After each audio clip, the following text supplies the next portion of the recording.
मैं दुल्हन बनी हॉल में बैठी हुई दूल्हे का इंतज़ार कर रही थी कि तभी अचानक से शोर मचा। सब मुझे बुरा भला कह रहे थे कि मनहूस है, लड़का शादी वाले दिन भाग गया। मेरे अपने भी मुझे कोस रहे थे कि तभी हॉल में बैठा हुआ एक आदमी उठा और मेरे माँ बाप के सामने उसने शादी की ऑफ़र रखी। माँ बाप ने बिना जांच पड़ताल के मेरी शादी करके मुझे उसके साथ विदा कर दिया। वो लड़का काले रंग का और छोटे कद का आदमी था जो टैक्सी चलाता था।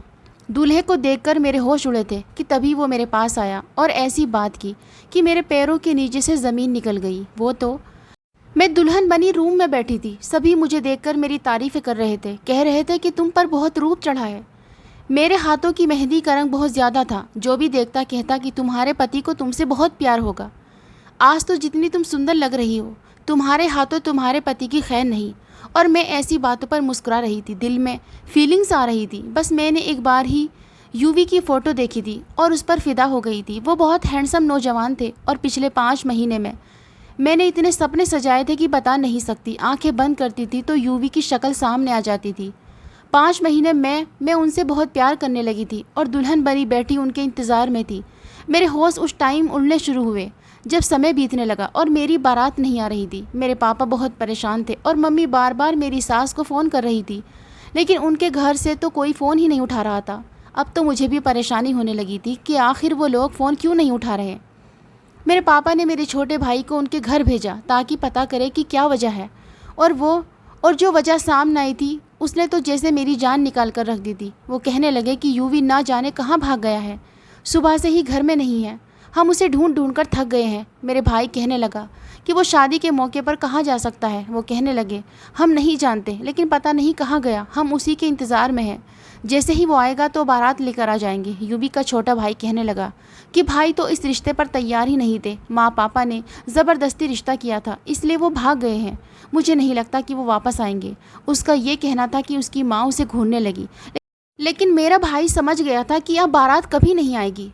जब ये बात उसने हॉल में आकर मेरे मम्मी पापा को बताई तो वो लोग वहीं पर दिल पकड़कर बैठ गए। रोना धोना शुरू हो गया। सब लोगों में बातें होने लगी। कोई मुझे मनहूस कहने लगा और कोई लड़के वालों को बुरा भला कहने लगा। मेरे पापा के दिल में तेज़ दर्द उठने लगा। ये देखकर मैं रूम से बाहर आई, अपने पापा को संभालने लगी, रोने लगी। मेरी बड़ी 2 बहनें अपने पतियों के साथ आई थी, लेकिन उनके पति मेरे पापा को संभालने की बजाय मुझे ही बुरा भला कहने लगे कि ऐसी लड़की की कोई इज्जत नहीं होती जिसकी बारात वापस चली जाए। उल्टा मेरी बहनों को ताने देने लगे जैसे कि सारा दोष मेरा हो। मैं सोच भी नहीं सकती थी ये सब मेरे अपने हैं जो मुझे बुरा भला कह रहे हैं।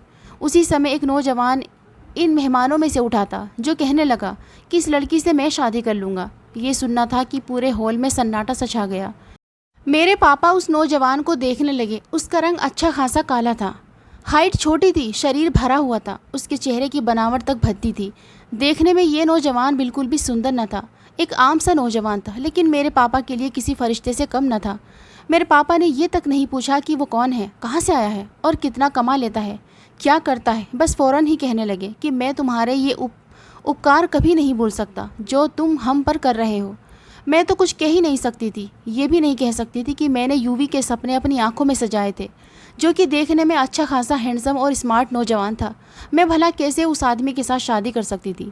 मेरे पापा को बस मेरे मसले का एक ही हल नज़र आता था कि कोई भी आए और मुझसे शादी कर ले और मुझे अपने साथ विदा करके ले जाए ताकि उनकी इज्जत रह जाए। इसके बाद जो कुछ मेरे साथ होना हो जाए, किसी को कोई भी फ़र्क नहीं पड़ता था। रोते हुए मैंने उसके साथ फेरे लिए थे और जब उसके साथ विदा होकर बाहर आई तो सामने पीले रंग की टैक्सी खड़ी देखकर मेरा दिमाग चकरा कर रह गया था।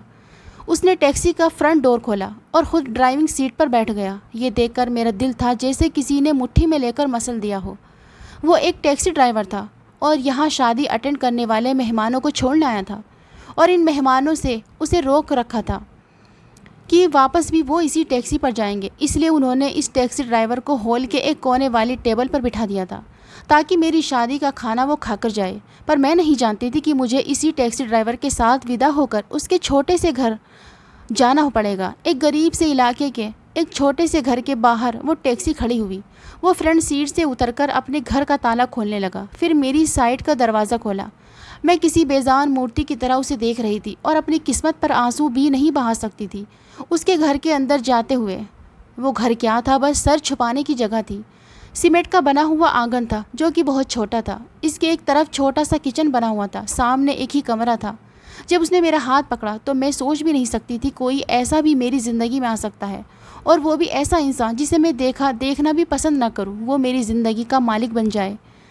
उसके हाथ में मुझे अपना हाथ बिल्कुल बेमोल लग रहा था। मेरे आंसू टिप टिप बहने लगे क्योंकि मेरा धैर्य इससे ज़्यादा न था। मैं रोने लगी। वो मुझे अपने कमरे में ले गया जहाँ एक साफ़ सुथरी चादर एक पुराने से पलंग पर बिछी हुई थी। बेड थोड़ा छोटा था, दीवार से लगी अलमारी थी, एक छोटा सा ड्रेसिंग टेबल और दीवार पर छोटा सा शीशा लगा हुआ था। छोटे से कमरे में बस इतनी ही चीज़ें आ सकती थी। मैंने एक नज़र इस कमरे पर डाली और मेरी आंखों में आंसू तेज़ी से बहने लगे। कितनी अभागी थी मैं और कितना बुरा भाग लेकर पैदा हुई थी। अभी कुछ घंटे पहले मैं खुद को भाग्यशाली समझ रही थी। मेरी बहनें मुझ पर घमंड कर रही थी कि स्वाति का रिश्ता तो हम तीनों बहनों में से सबसे अच्छे घर में हो रहा है, उसका पति भी हम दोनों के पतियों से ज़्यादा अच्छा है। लेकिन मुझे क्या पता था कि कुछ देर पहले मैं खुद पर घमंड कर रही थी, इतरा रही थी। उसका पति एक ऐसा आदमी होगा। उसने मुझे बेड पर बिठा दिया, कहने लगा आपके लिए पानी लेकर आऊँ। मैंने हाँ में सिर हिला दिया। वो फ़ौरन कमरे से बाहर चला गया। कुछ देर बाद अंदर आया तो एक गिलास पानी मुझे पकड़ा दिया। स्टील का गिलास देखकर मुझे याद आने लगा कि आज तक मैंने कभी स्टील के गिलास में पानी नहीं पिया था। मैं अपनी तीनों बहनों में सबसे सुंदर थी और नखरे भी मुझ में बहुत ज़्यादा थे। आज तक मैंने बर्तन नहीं धोए थे क्योंकि मैं कहती थी कि बर्तन धोने से मेरे हाथ ख़राब हो जाएंगे। कभी रोटी नहीं बनाई थी कि इतनी गर्मी में मेरा रंग काला हो जाएगा, मेरे सुंदर से चेहरे पर दाने आ जाएंगे। अगर मेरा कोई बहन भाई मुझे स्टील के गिलास में पानी दे देता तो मैं गिलास पकड़कर ज़मीन पर पटक देती कि मेरे लिए हमेशा शीशे के गिलास लाया करो। मैंने उसके हाथ से स्टील का गिलास पकड़ा, बस 2 घूंट पानी के पिए थे और वापस उसे पकड़ा दिया। उसने पानी का गिलास एक तरफ रखा और मेरे सामने बैठ गया। कहने लगा आपके साथ जो कुछ भी हुआ बहुत बुरा हुआ। मैंने दिल में सोचा ठीक ही तो कह रहा है, मेरे साथ तो सच में बुरा ही हुआ है। शादी होकर तो और भी बुरा हुआ। मेरा बाप शादी करने से पहले देख तो लेता कि वो अपनी हसीन सुंदर बेटी दे किसको रहा है। अगर यूवी भाग गया था तो ज़रूरी तो नहीं कि मैं कुंवारी ही बैठी रह जाती। मेरे लिए कोई और भी तो अच्छा रिश्ता आ सकता था, लेकिन पकड़ के मुझे एक टैक्सी ड्राइवर के साथ ब्याह दिया। मेरे आंसू तो इस तरह बह रहे थे कि जैसे रुकेंगे ही नहीं। वो कहने लगा बस भी कर दीजिए आपको रोता देखकर मुझे दुख हो रहा है। मैंने सोचा हाँ तुझे तो दुख होगा, तुम्हारी आज की रात तो बर्बाद हो जाएगी। तुम तो चाहोगे कि मैं जल्द से जल्द अपना रोना धोना बंद कर दूं ताकि तुम मेरे साथ अपनी रात को हसीन बना सको। लेकिन मेरा ऐसा कोई इरादा नहीं था। मैं चाहती थी कि कुछ समय इसके साथ ऐसे ही गुजारूं और फिर इससे डाइवोर्स लेकर वापस अपने मायके चली जाऊं। मैं इस आदमी के साथ ज़िंदगी नहीं बिता सकती थी। इस आदमी का नाम अंकुश था। शादी के समय तो मुझे नहीं पता चला क्योंकि मैं गायब दिमागी से बैठी हुई थी। बस उस समय पापा को अपनी इज्जत का भरम रखना था और मैं उन्हें बलि का बकरा बनने के लिए मिल गई थी, इसलिए मुझे नहीं पता था कि इसका नाम क्या था। उसने 500 के नोट मेरे हाथ पर रखे, कहने लगा ये आपकी मुंह दिखाई है। शायद टोटल 2000 थे। फिर मुझे याद आने लगा कि यूवी की माँ कहकर गई थी कि मेरा बेटा मुंह दिखाई में डायमंड सेट देगा। मेरी आंखों से आंसू उन पैसों पर गिरने लगे। मैंने वो पैसे एक साइड पर रख दिए। मैंने कहा सुनिए। वो कहने लगा जी कहिए।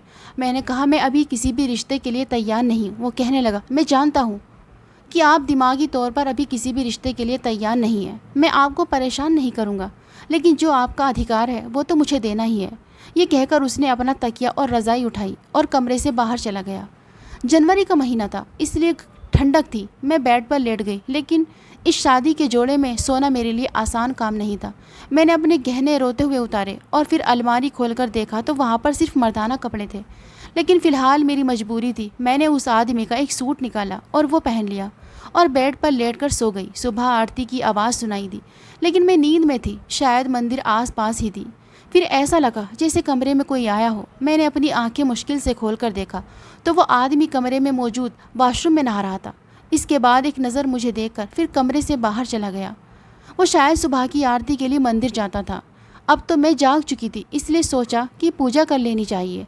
मैं वहाँ पर पूजा करने लगी, लेकिन जैसे ही प्रार्थना के लिए हाथ उठाए तो सिसकियों से रोने लगी कि आखिर मैंने ऐसा कौन सा पाप कर दिया था जो मेरी शादी इस आदमी से हो गई जो मुझे एक आँख नहीं भाता। इस आदमी में कोई भी तो खूबी नहीं है, और मैंने तो हमेशा हैंडसम नौजवान के सपने अपनी आँखों में सजाए थे जो कि बुरी तरह से चकनाचूर हो चुके थे, और उसकी किरचियाँ मुझे अपनी आँखों में चुभती हुई महसूस हो रही थी। सुबह जब वो टैक्सी चलाने के लिए बाहर निकलने लगा तो मुझसे कहने लगा कि मैंने फ्रिज में खाने पीने का सारा सामान रख दिया है, आपको जो भी बनाना हो आप बना सकती हैं। मैं चुप होकर बैठ गई थी। उसका छोटा सा घर देखने लगी। मेरे माँ बाप ने तो मुझे पलटकर पूछा तक नहीं था कि मैं ज़िंदा हूँ या मर गई। मैं जब भी अपनी बीती हुई ज़िंदगी को याद करती मुझे रोना आने लगता था। बार बार मैं अपने ऊपर वाले से एक ही सवाल करती थी कि मेरा क्या दोष था जो मेरी शादी ऐसे इस आदमी के साथ हो गई। शाम को जब वो वापस आए तो मैंने बस दाल ही बनाई थी। उसने चुपचाप वो दाल खाई और कुछ पैकेट मेरी तरफ बढ़ा दिए। कहने लगा, इसमें कुछ औरतों के कपड़े पहनने के लिए है, मुझे ज़्यादा पता तो नहीं, इसलिए जो समझ में आया मैंने ले लिया। कल रात से आपने मेरा सूट पहना हुआ है और इस होलिये में मैं आपको बाहर नहीं ले जा सकता। फिर कहने लगा, इसमें एक शॉपर में कुछ कपड़े हैं, पहन लीजिएगा, और हाँ बाहर जाते समय घूंघट ज़रूर कर लीजिए। मैंने कहा, मुझे आदत नहीं है। कहने लगा, डालोगी तो हो जाएगी। मैंने कहा, मुझे ऐसी ना तो कोई आदत है और ना ही मैं डालना चाहती हूँ। मैंने बड़ी बेरुखी से जवाब दिया था। फिर मैं किचन में आ गई, बर्तन धोए और वैसे ही कमरे में आकर बैठ गई। उसने वही पैकेट जो बाहर रखे थे अंदर लाकर रख दिए। कहने लगा कि इन कपड़ों में से एक लाल कलर का सूट भी है, वो पहन लीजिएगा।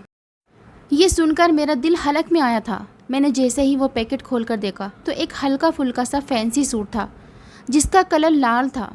इसके साथ लाल चूड़ियाँ भी थी, लाल कलर की लिपस्टिक भी थी और कुछ मेकअप भी था। फिर मैंने उसकी तरफ देखा तो मुस्कुरा रहा था वो। मुझे झुरझुरी सी आने लगी थी। मैंने कहा, मैं आपके साथ ऐसा कोई भी संबंध नहीं बनाना सकती। वो कहने लगा, अब तो काफ़ी समय बीत चुका है। मैंने कहा, देखिए मेरी बात सुनिए, मुझे आप पसंद नहीं है, मैं आपसे प्यार नहीं करती। जो कुछ हुआ वो एक हादसे के तौर पर हुआ था। वो कहने लगा, मैं जानता हूँ सब कुछ वैसा नहीं हुआ जैसा कि होना चाहिए था, लेकिन हो तो चुका है। आपको मेरे जज्बात का भी ख्याल रखना चाहिए। और रही बात प्यार की, तो असली प्यार हमेशा शादी के बाद ही होता है। आप इसे पहनिए, मैं बाहर आपका इंतज़ार कर रहा हूँ। मैं उसके साथ ऐसा कोई भी संबंध नहीं बनाना चाहती थी। 1 घंटे बाद वो कमरे में आए तो मुझे उसी पुराने होलिये में देखकर कहने लगे, आपने कपड़े क्यों नहीं बदले? मैंने कहा कि मैं आपसे प्यार नहीं करती, आप चाहे तो मुझे छोड़ सकते हैं। मेरा ये कहना था कि उसके माथे पर बल पड़े थे। बड़े गुस्से से मुझे देखने लगा। कहने लगा, मैंने आपको अपनी पत्नी इसलिए नहीं बनाया था कि आपको छोड़ दूँ। सबके सामने इंसान छोड़ने के लिए नहीं अपनाता। मैंने कहा, मैं आपसे पहले भी कह चुकी हूँ, वो एक मजबूरी थी। प्लीज़ इस रिश्ते को अपने सर पर सवार मत कीजिए। मेरा और आपका कोई भी जोड़ नहीं है।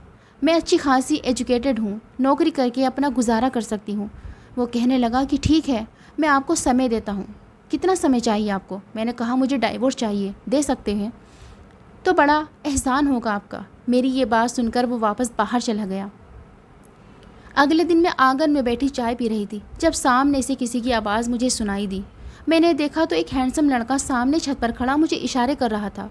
अपनी उंगलियों के इशारे से ये बताने की कोशिश कर रहा था कि मैं बहुत सुंदर हूँ। हालांकि ये हरकत बहुत बुरी थी, लेकिन वो लड़का काफ़ी हैंडसम था। फिर इशारे से उसने मुझसे फ़ोन नंबर मांगा। मैंने उंगलियों के इशारे से उसे फ़ोन नंबर बता दिया। ऐन उसी समय घर का दरवाज़ा खुला था। अंकुश अंदर आया। वो लड़का भी अपनी छत से नीचे उतर गया। दूसरी नज़र अंकुश ने उस छत पर डाली थी। मुझसे कहने लगा, यहाँ मत बैठा करो, सामने बहुत ही छिचोरे किस्म के लड़के रहते हैं, काम धंधा कोई है नहीं, मोहल्ले की लड़कियों को परेशान करते हैं।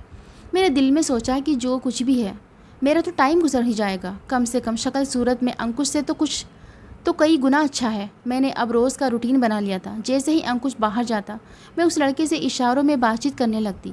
एक बार तो रात के समय उसका फ़ोन आया। कहने लगा, जब से तुम्हें देखा है मैं तो तुम्हारे हुस्न का दीवाना हो गया हूँ। मैंने कहा कि अच्छा तुम जानते हो कि मैं कौन हूँ? वह कहने लगा, हाँ मुझे पता है, तुम इस काले बदसूरत से ड्राइवर की पत्नी हो। पता नहीं इतनी सुंदर पत्नी इसे कैसे मिल गई, लेकिन तुम्हारे साथ तो बहुत बड़ी ज़्यादती हुई। मैंने कहा, ये बात तो है, ज़्यादती तो मेरे साथ हुई है, लेकिन अब क्या कर सकते हैं? वो कहने लगा, तुम्हारे साथ बहुत बुरा हुआ है, लेकिन कोई बात नहीं, मैं हूं ना, तुम्हारी हर इच्छा में पूरी कर सकता हूं। मैंने कहा, देखो मैं तुमसे सिर्फ फ़ोन की हद तक रिश्ता रखना चाहती हूँ, इससे ज़्यादा और कुछ नहीं, क्योंकि मैं एक शरीफ लड़की हूँ। मेरी बात सुनकर वो हंसने लगा। कहने लगा, ठीक है, हम सिर्फ बातचीत तक ही संबंध रखेंगे। मैंने भी उसकी बात मान ली, क्योंकि अब मुझे भी अपना दिल तो लगाना था और इस ड्राइवर से मैं अपना दिल नहीं लगा सकती थी। मैंने उस लड़के से फ़ोन पर बातचीत शुरू कर दी।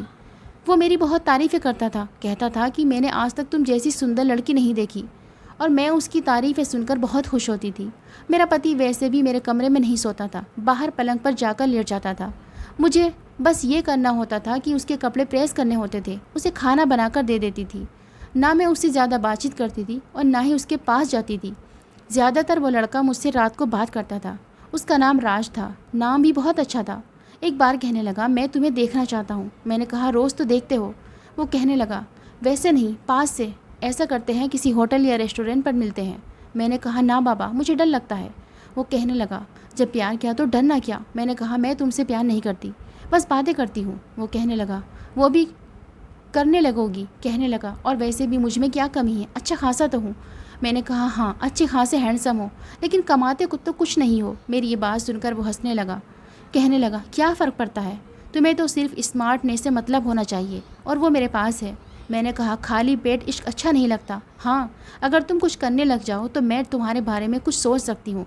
वो कहने लगा, एक ड्राइवर की पत्नी होकर तुम्हारे इतने नखरे हैं। मैंने कहा कि आज तक मैंने उसे अपने करीब नहीं आने दिया। मेरी ये बात सुनकर वो कहने लगा, मैं कैसे विश्वास कर लूँ। मैंने कहा, मैं तुमसे कह तो रही हूँ। फिर कहने लगा, सबूत दो इस बात का। मैंने कहा, मैं इसका सबूत तुम्हें कैसे दे सकती हूँ।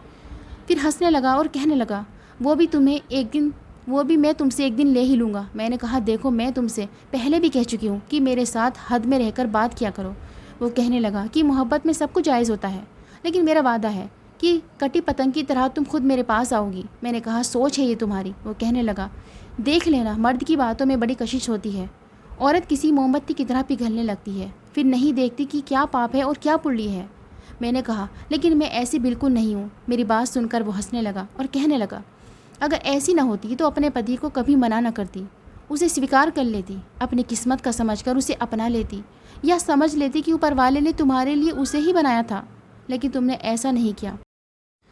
कब तक तुम खुद को इन इच्छाओं से दूर रख सकती हो। मैं तुम्हारे अंदर ऐसे जज्बात भर दूंगा कि तुम किसी पके हुए फल की तरह मेरे आगे गिरोगी और ख़ुद मुझसे कहोगी कि राज, मुझे अपना बना लो। लेकिन मुझे उसकी बातें बड़ी बुरी लग रही थी।